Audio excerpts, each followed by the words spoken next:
Well, isn't this cool? Hey, you're still with us today here at Chip Shades TV, and that is fantastic.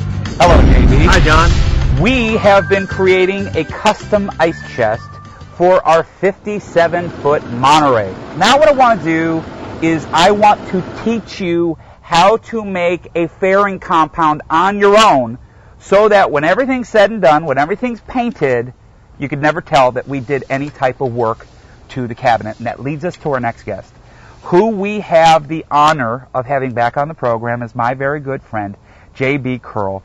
And J.B. owns MAS Epoxy. Hello, my friend. Hi, buddy. Good to see you. Good to see you, too. You know, we recently had you on the program, and we were putting some trim tabs on our 20-foot Bertram Moppy project boat.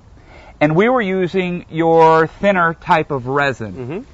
We're going to use something a little different today because what I want to do is I need to make some type of a fairing compound that won't slide off of our area where we're working. Okay, it's on a vertical surface. So what do we use? Well, today, John, we're going to use the flag resin that we make. It's a heavier bodied resin, but we're going to use it with the same hardeners that we used before. Still a 2-to-1 ratio. The reason we're going to use this is because it's got a little more body to it, so when we add the fillers to it, it won't sag on the surface. It'll hang on the surface for us. Let's talk about fillers because a lot of people might not know what is all available.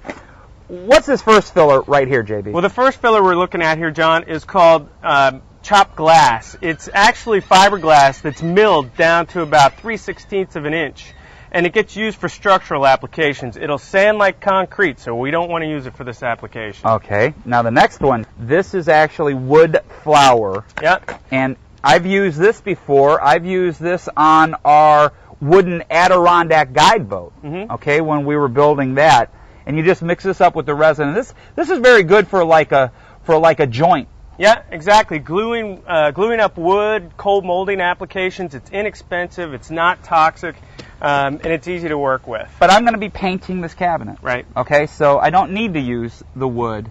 Yep. I want to use something a little bit different. What are we going to be using, JB? Well, what we've got here is what's called phenolic microballoons. This is a phenolic plastic little microsphere, and we're going to mix that with another filler to create the fairing compound that we're going to use. Okay, microballoons are very easy to sand because these round spheres are actually hollow, and man, the sandpaper will cut right through it. Yep. Okay. Yep. But why do we want to mix this colloidal silica in with the microballoons? And boy, look at how powdery this stuff Yeah, is. you don't want to breathe much of this stuff. It'll float around in the wind, so you want to be careful how you handle it. I'm going to cover it back Colloidal over. silica is almost like an exploded glass particulate, and we're going to use that with the phenolic microballoons because it helps to smooth the surface out and butter the surface out, so we have a lot of pinholes and we don't have to do a lot of extra sanding. Okay, see, we want to paint the part, so we don't want pock marks or any little pinholes. Mm-hmm. Okay, so that's why you want to mix the colloidal silica, which is commonly referred to as Cabasil. It is. That's a trade name from Cabot Industries. Okay, let's mix up 1 cup of resin. How much of the microballoons do we add to it? Well, I'd start with 2 cups of the phenolic microballoons, and then I'd add a cup of the colloidal silica to it. I'd mix that up, see what my consistency looked like, and if it was too runny, I'd add a little more phenolic microballoons, and if it was a little too thick, I'd just add a little more resin to it. What type of thickness are we going for here? Are we going for like a peanut butter? Are we going for like a mayonnaise? Well, in this instance, you've got vertical doors on the boat, so we want something that's going to be like a pudding mayonnaise-y type consistency. It'll be nice and smooth surface, and it'll hang for us. Okay.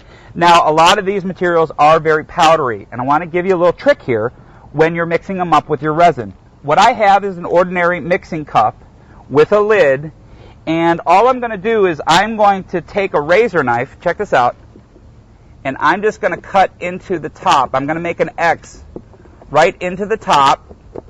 This way, after I get all of my materials in there, I cover it over, and here's an ordinary mixing paddle. We can put it right down through that top and mix it without everything flying out into the air. Now, once we do have our mixture thoroughly kind of all mashed together, we're going to go over to the boat. We're going to use an applicator like this one right here, and we're going to smooth it over all of those areas that we've been working on. Once it sets up, it's going to take about 8 hours and 75 degrees. Once it sets up, we can sand it, we can prime it, we can paint it, and it is going to look like we have never been there before. It's going to be very, very cool. JB, thank you so much for all the information. Hey, right now we need to take another time out, but keep it right here because when we come back, we're going to show you how to install that ice maker that makes saltwater ice. We'll cover it right after this.